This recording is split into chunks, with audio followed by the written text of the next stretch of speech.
Greetings everyone and welcome! Cooler Master once again showed themselves from their most innovative and creative side. Have you ever seen anything like that? A UFO-shaped CPU cooler. This is the MasterAir G100M. It currently comes in at about $45 depending on where you get it from. And yes, you've seen it, it does come with RGB lighting, as it's pretty much mandatory nowadays. Now, to be honest, I'm not 100% sure if Cooler Master is the first manufacturer to do an UFO-shaped cooler. Somewhere back in my head, I feel as I've seen something similar in shape in the early to mid-2000s. I don't know. Anyway, as cool as this thing may look, is it worth your money? Aesthetically speaking, it's a very unique cooler, not something you see on a daily basis.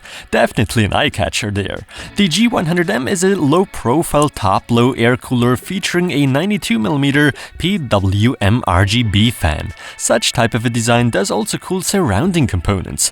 But a main benefit is the fact that you can put this cooler into pretty slim mini ITX cases. It's just 47.5mm tall.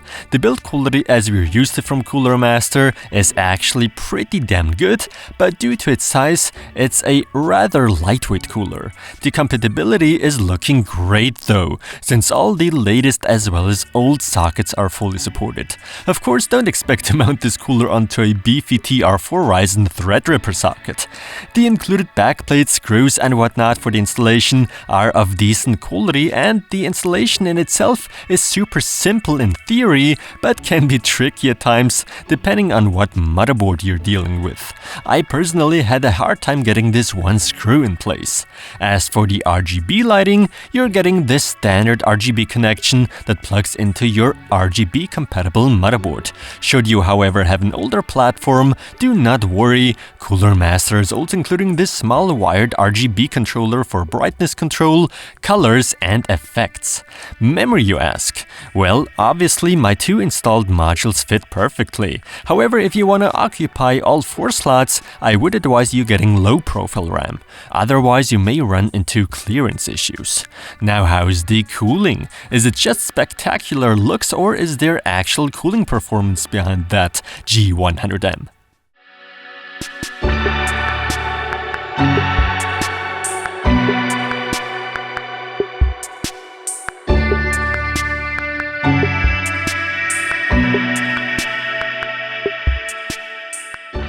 Obviously, as with most low-profile coolers, they're not meant for overclocking. This G100M in fact is rated for a TDP of up to 130 watts. So sure, light overclocking is doable, but 4.8 GHz on my i7-7700K, that may be too far of a stretch. Under realistic loads, my overclocked CPU was well into the 80-degree mark. With IDA64, I hit the max temperature, which means the CPU was thermal throttling already.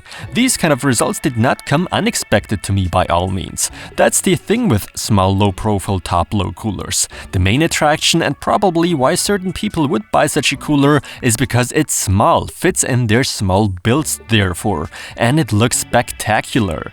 The light show, after all, is super cool, especially for those out there fascinated by UFOs. The fan is not the super quietest, but it by no means can be considered loud either. I personally wouldn't complain about the noise level here.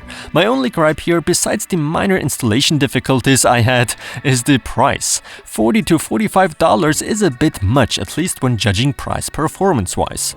But what we should not forget is the fact that this G100M does come with good RGB lighting. That alone is justification enough for a lot of people out there. And this time around, I kinda have to agree with them.